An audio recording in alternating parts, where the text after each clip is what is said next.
Have you ever been asked a question that you genuinely didn't know the answer to? That happened to me back in middle school, in my middle school US government class. The teacher asked a very broad question to a bunch of students that weren't really paying attention, and she asked, what are the three branches of government? I didn't know the answer, and I sat in the back, so I was looking up, looking down, looking everywhere else to not grab her attention, but I did. And she asked me, do you know what the three branches of government are? And I genuinely did not know. Do you know? As a United States citizen, do you know what the three branches are and how they interact and check and balance each other? For the past 4 years, I've been getting my bachelor's degree in public policy and administration, focusing on judicial administration.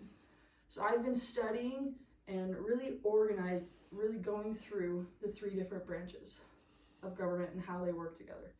You have the executive, the legislative, and the judiciary. Besides my college career, I've always been fascinated with government. Ever since that little prompting in middle school, I've always been trying to strive for more knowledge because it just fascinates me. And people need to know this because to be active members of society, you need to know how society functions on the most basic level. And that's what the three branches of government. So today we're going to go over each branch, how they check and balance each other, and how they work with one another. So here we have the legislative, the executive, and the judiciary. First, we're going to go into the legislative. The legislative branch is divided into an upper chamber and a lower chamber. The upper chamber is called the Senate. The Senate comprises of 2 representatives from each of the 50 states. So there's 100 of them. And these people are meant to be the ones that are kind of refining the law. And then you have the lower chamber, which is the House. And there's about 700,000 US Americans per 1 House representative. So in California, they have 53 House members. In Wyoming, they only have 1. It's based on the population. The legislative branch is also known as the purse. This is how USA.gov kind of explains it. They're the ones that make laws, draft laws, and put laws into action. So they're the ones that are in committees, debating whether or not something should be a bill or not. And they go through that whole process. It goes from the House, and once they pass that there, it goes in the Senate, and the Senate passes it. And then it goes on to the executive. So the House of Representatives, each term is only 2 years. And so that connects them more with the people. They're more reactionary. And then you have the Senate, and they serve for a total of 6 years. They're meant to more refine the public opinion of the House and make it less reactionary, but at the same time still be tied to the people. So how the legislative branch checks both the executive and the judiciary is as follows.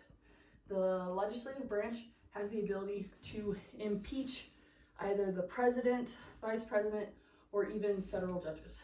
And they do this through a Senate hearing and that whole long process. They also have the ability to override a presidential veto if they get 2/3 majority in both the House and the Senate. How they check the judiciary, specifically the Supreme Court, is the president has to nominate a judge, and then through Senate hearings, both in the Senate and the House, they confirm the person, and so they officially get the job. So that's how the legislative branch checks and balances the other 2 branches. Moving on to the executive branch. The executive is also known as the sword. Think of an executioner. They are the ones that put the law into action. And this was that was described by the Harry S. Truman Library and Museum. And they're the ones that put law into action. So police forces, the FBI, CIA, your local sheriff's office, they all fall under that executive branch. On a federal level, you have the president, the vice president, and the presidential cabinet, which are the advisors to the president. And most of you know the president is elected every 4 years, and they can serve up to 2 terms.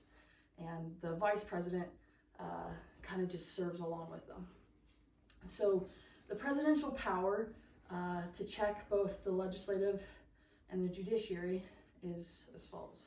With the legislative, the executive has the ability to veto any bills. So once a bill gets passed by the House and Senate, it gets to the president's desk, and they have the ability to sign it into law or to veto it and send it back down to the House and the Senate.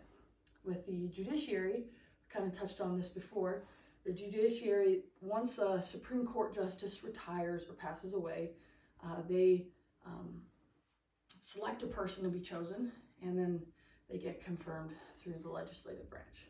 So that's how the executive fits into checking and balancing the other two branches.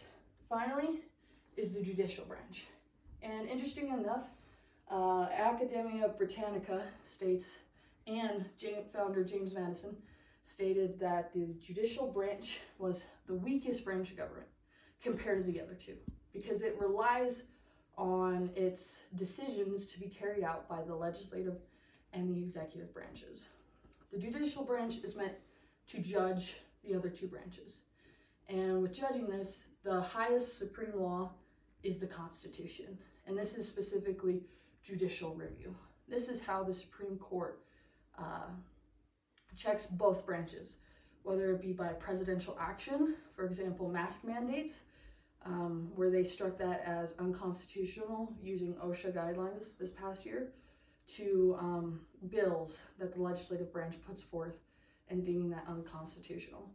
By this, they have to rely on the other two branches to carry out that judgment. The Supreme Court is traditionally filled with 9 members, and that way you can't have like a hung Supreme Court. There is no block on having more justices, but tradition has it that it doesn't. So today we've learned how the executive, the legislative, and the judicial branches work together in a symbiotic way. They both check each other and balance each other out. Each one has the ability to override the people's rights, but with the other two branches, they pull it back. There have been times in history where certain branches had more power than the other. For example, FDR during the Great Depression and World War II. He was elected for 4 terms. After that, the legislative branch recognized we need to pull back some of that presidential authority. And so they passed an amendment saying the president could only be elected for 2 terms. And that's just some examples on how these branches work together symbiotically.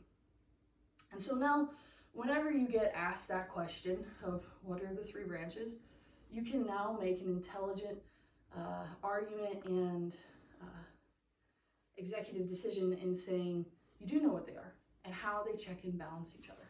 Thank you.